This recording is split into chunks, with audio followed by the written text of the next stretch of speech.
Okay, today's jobs, or the weekend's jobs, are to change the exhaust box, because we've got an old twin port exhaust box down there, and I'm going to put in one from a gtss. That's it. It's just standard sort of exhaust box that's down there at the moment.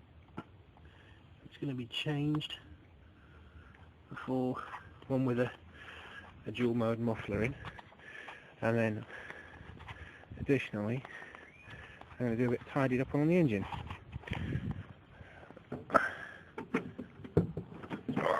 There we go. Right, the engine's looking a little tatty.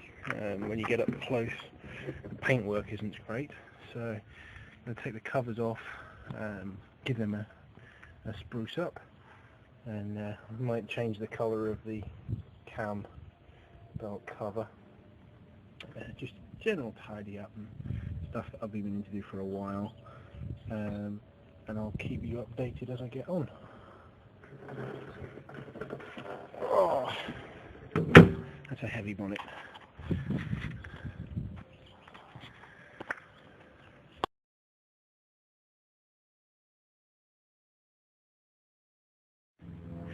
Okay, this is the back box that's going on the car.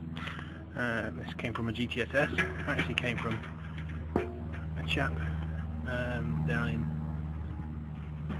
I think, Nottinghamshire, if I remember rightly. The odd thing about this, as you can see, is it has this little gizmo here, okay, which turns, and hopefully the video that you see, I'm not quite sure if it will, but inside there is a flap. I can just see it moving.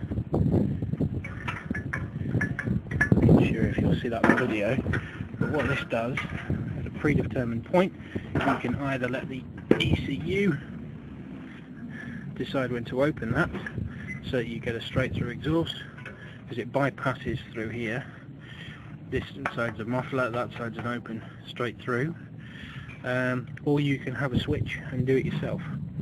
So looking at the size and dimensions and the mounting points, this should be a straight fit for the box that's already on, which is standard box. This is the actuator cable.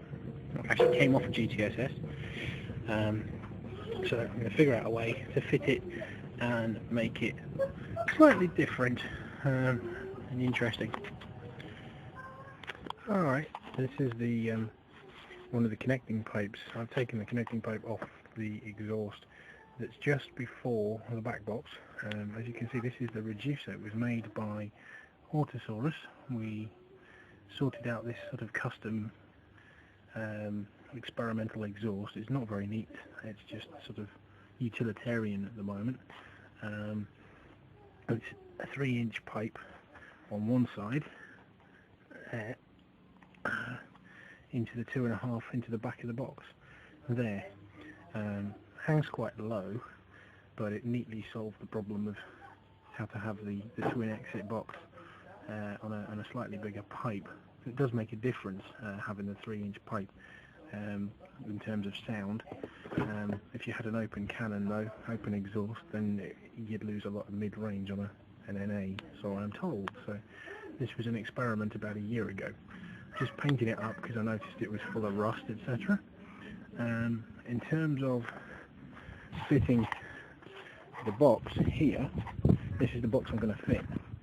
Having trial fitted it, this hanger here is too long, so that needs to be cut. It only actually hangs on the other two anyway, the front one and the side one there.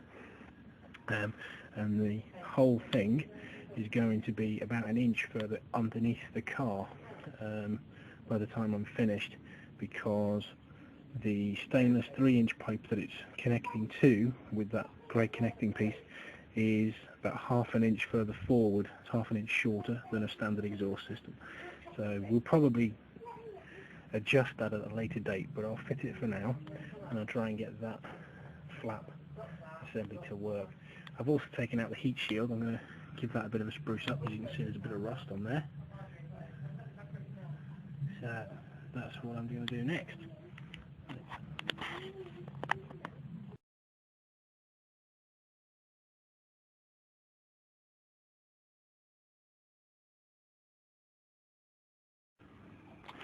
Okay, we've now got the back box fitted.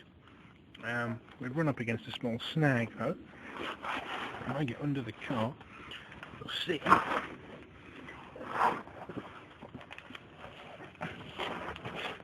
this is the new back box, the twin port back box with the mechanism up here, and you'll see that this is slightly stretched, and that's because, as I said earlier, when you go all the way back here, the sum total of the 3-inch pipe that you can see going away to the catalyst and this reducer that's now painted up in high temperature paint just to keep rust at bay, they are about half an inch to an inch shorter than the stock exhaust. Now that just gives me a bit of a problem in that when it's mounted up and located in these holes, the whole unit is too far back.